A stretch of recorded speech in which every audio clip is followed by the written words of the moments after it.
Let's explain animation real quick. So I'm going to go to the animation tab. Okay, there it is. I'm going to turn on the EV on this one so we get to see it here. And then we got our working environment here. While we're animating, we probably don't want to see a lot of this stuff that is just kind of floating in here, right?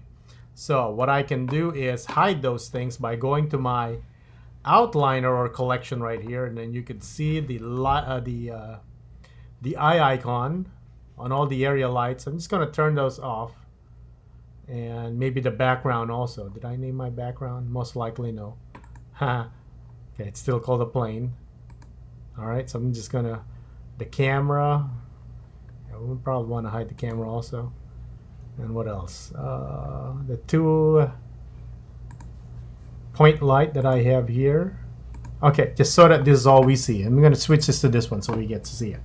I'm not gonna touch the camera, so it's gonna go exactly like where it's at, right? So let's explain animation. So animation is basically moving your object and then recording each movement. That's all.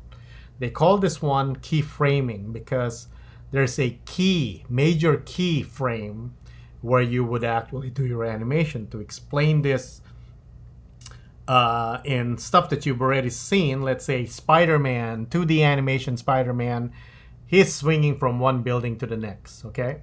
So you would have 3 major positions for Spider-Man, right? So you will have Spider-Man on the first building. Second keyframe would probably be on the downswing, and then the third keyframe is when he actually reaches the other building. So 3 major keyframes, 3 major positions, okay? So in those keyframes are what we record. So in animation, we have 4 things that we have to worry about, okay? First is that we are looking at our timeline here. Your timeline basically is your positioning of the time where your keyframe will be, okay? The first thing that you need to know about timing is that, your timeline is that how long is your animation going to be, okay? So we operate in 24 frames per second. So if we're going to do a 10-second animation for your homework, okay, that would be 10 times 24. That would be 240 frames. And if you look at our timeline, by default, it's 250 frames. It says here, the bottom, start and end time. Start is 1, end at 250. Okay? So since we're starting at 1 and not at 0, so we could actually put this at 240. If we're starting at 0, then we put 239. Okay? So we're going to start 1 and 240. As you can see here, the highlighted gray area in Blender is now the length of our animation. Can you go beyond that? Of course you can. You can just change this number. It doesn't really matter. Okay? So let's take a look real quick. First things, we have 4 things that we need to worry about when it comes to Blender animation. Okay? Or any type of animation. First is you always select the object you want to animate. That's the first thing. The last thing you want is to be selecting an object you didn't mean to animate. Then guess what? You would have some funky movement here. Okay? So first things first is you want to select the object you want to animate. The next step is to position the time. So you basically move this marker here where you want your keyframe to be, or the start or end of your animation. So first select the object, position the time, okay? Transform the object. So transform the object. So I'm going to press T right here. Actually, let me turn on my screencast first. Press T so you can see it. Okay. Then you can transform the object and then keyframe the object. So I'm also going to press N here so we get to see our item. And then there it is. So all these things you probably noticed from before, when we rotate, when we put value to these things, you don't have to rotate it here. You can rotate it by number. So expect to do the same thing when it comes to what? Probably on this, right? On all the movements. So you can animate either using numbers or you can animate using the transport tool and moving it physically. All right. Okay, so that's that. And then what we're going to do next is learn to keyframe. So first thing, select the object you want to animate. Next, position the time where you want your keyframe to be. Third thing, transform your object. And last, keyframe. So to keyframe an animation, so on this one I move it on the z-axis, on the move. So this is what I'll be wanting to animate here, location and z. So if I right click this, I can do insert keyframe, and that fulfills number 4 on the list. I can also do press I, as in ice cream, and it will ask me, hey, what do you want to animate? Location. It's not being specific to which axis it is, so it will keyframe everything. So we will be using this method instead of right clicking here and inserting a keyframe. Okay, so let's just do that demo real quick. So I'm going to click undo here. So let's say I want to select this part, and I want this to start, let's say at frame 1, sorry.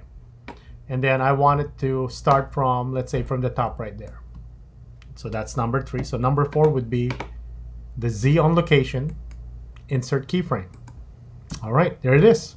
So you're probably wondering, what is it going to do now? Well, it's not going to do anything because that's only one keyframe. Remember Spider-Man, there's 3 positions for Spider-Man to swing from one building to the next. So it's the same thing here.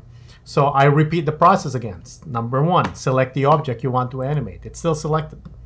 Number 2, position the time. So we want it to move in 1 second. So that would be 24 frames. Step number 3, we want to keyframe it. Not keyframe, transform it. I'm going to bring it down here. Step number 4, keyframe it. So to keyframe, you right click the transform tool in which particular axis, insert keyframe. That's it, and now it's done. So if I scrub my animation, there it is. It's already animated. Okay, so let me click undo. Undo all that stuff until all my keyframes here disappear, and until this one is back in position. You probably notice here that if I select any of this object, they have a preset value already, because when we first created this, we move it from a particular position and it generated a number right here, a location. Okay, so however, what we want to do for this animation is that we want to select all this object except for the base. This is your homework. Oops, sorry. Except for that one. And we want all this to kind of, well, except for the cylinder, to go down here one at a time. Okay, so they can't have a number right here. Okay, so first things first is let's fix this. Okay, I want this and that cylinder to be the same, so one object. I'm just going to do Control J. Okay, we're going to call it on the base. All right, so that becomes a single object. So we're not going to animate that, it's going to stay in place. All right, but look at it, it has a number right here, and all these things have a number. So what we want to do is apply those numbers so that as if they're starting with 0 where they're at right now. So it'll make it a lot easier for us to animate. If the value of this thing where it's at right now is 0, then we can just put it here. When we put it down, we type in 0 here, it'll be in the exact same position. Okay, so in order to do that, you have to select the object, go to Object, Apply, All Transform. We don't really need to do All Transform because all the numbers there would be what? Scale and location only. There's no rotation. But it makes it faster if I just go All Transform. Okay, it resets everything. So you can see, look at this. It's like as if we made it in its position here. Look, it lost all the scale value. It's now 1. Location also is 0. Compare this to the next donut down here. It still has all that value. So that means it makes it easier for us to animate this, because if we move this now, like so, and we want it to go down where it's at, all we have to do is type in 0 here on the z-axis on the location, and it goes back into position. Okay, so let's do that for this one. Object, Apply, All Transform. Can you do this on multiple objects? Yes, but this is how you learn. You see it multiple times until you get sick of it. Yeah.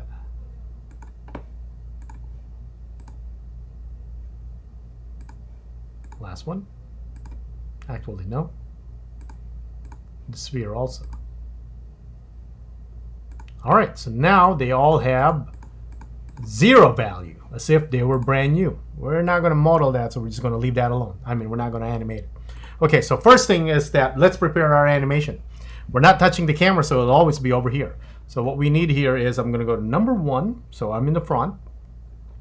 I'm going to select everything except the base. So I'm going to shift click the base twice, and I'm going to move all these guys up here. As long as they're away from the camera, right there. Okay, we no longer see it from the camera. So that's fine. We're going to drop this one, then that one, so on and so forth. Okay, that's the animation. And each one will be 1 second animation. So each one will get a 24 frames. Okay, so, or let's make it faster. Let's go with 20 frames, and then whatever residual frames we have at the end will just our kind of waiting time. Okay, so we're still going to go with 240 right here, but just going to do 20 frames per each object. Okay, so first things first is that we have 4 steps in animation. First step is to select the object you want to animate. Second is you position the time where you want your animation to start or end. Step 3 is to transform the object. Step 4 is to keyframe the object. So we'll be doing that repeatedly, okay? So the first one is this one. I selected the object I want to animate. There you go. Step 2, position the time. Well, they're all going to start at 1, okay? So we're going to leave that alone, okay? And then step 3, we're going to be transforming the object. Where do we want this thing to start? Right here. So we're not even doing anything. We're just leaving it alone. We want it to start from the stop. Normally, you guys will get confused, and then just at the beginning, you would already position it here and keyframe it. What happens then? You're never going to see it drop because it started here at the bottom. Does that make sense? So it starts right here at the top. We're not going to do anything. So all we're doing really is setting the position at the time at 1, and then keyframe it, which is Z right here. Right-click this, insert keyframe, and we're done with the first keyframe of that. Let's repeat the process. Select the object you want to animate. There it is. Position the time. We said 20 frames, right? So we're going to move this to 20 frames. Third step, transform the object. So I can go down here. Or if I want to be precise, what do? Type 0 and enter. Step number 4, keyframe. Right click, insert keyframe. There you go. So if we play our animation, all right, so there's no function curve. It's just a crappy downward movement with a stopper at the bottom to slow down. The whole point for tonight is just to learn how to keyframe. Okay, next, select the object you want to animate. Number 2, position the time. So that one started, it became 0 to 20, 1 to 20. So we're going to start this at, we're just going to start it at 20. Step number 3, transform the object. It's supposed to be up here, so all we're doing is keyframing here. Same object. Step 1, select the object you want to animate. Number 2, position the time. So 20 frames, so 20 to 40. Step number 3, transform the object. Or type in 0 to be more precise. Step number 4, keyframe. So how many keyframes do we have for each object? 2 keyframes. The starting position and end position. All right? So you're going to have to do that process twice for each one. So let's watch. There you go. There we go. All right. So that's the object right there. Number 2, position the time. 40 is what we wanted, right? So basically, we're waiting for them to drop, then we start dropping them. Step number 3, transform the object. It's supposed to be where it's supposed to be. Step number 4, sorry, keyframe. Okay, so it's still selected. Go to 60. You get the drill at this point. Move it down here. Type in 0. Right click to insert.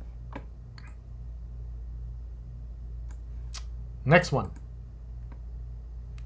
60 stays there. Right click, insert. 60 to 80.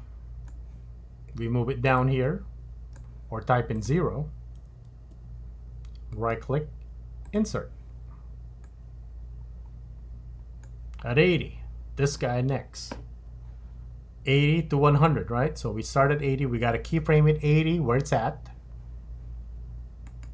Insert keyframe, Z-axis, because that's the blue one we're moving, right?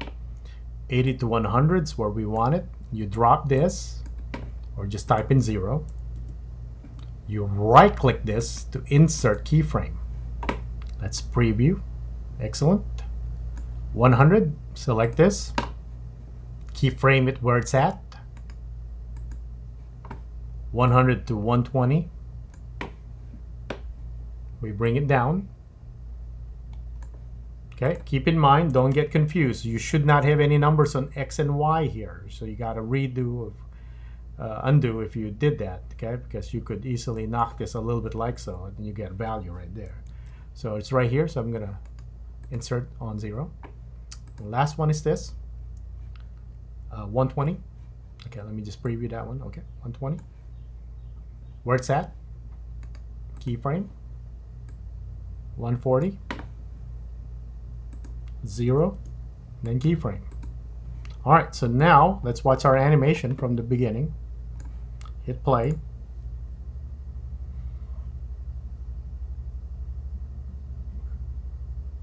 Okay, and then it still plays a little bit. So let's cut this one. Let's just make our animation, instead of 240, let's go, let's say 200. 200 frames, okay. There it's at.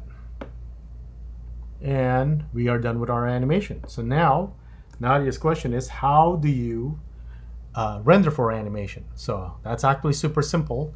If you go to render here, you have two options: render a photo or render an animation. However, if you just click render animation here, it will render it for its heart's desire. I mean the computer. You won't get an output. So it's important that you set your output first before you click any render. At this point also, you should be saving like a maniac. Okay, in case you crash and you didn't have autosave turn on in the preference, you start crying. All right, so to see our output, let's go here. Below the DSLR looking icon, right? It looks like a printer with a paper output property.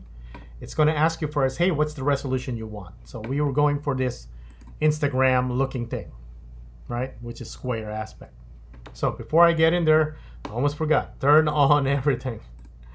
All right, you don't want to be rendering where all these things are actually hidden.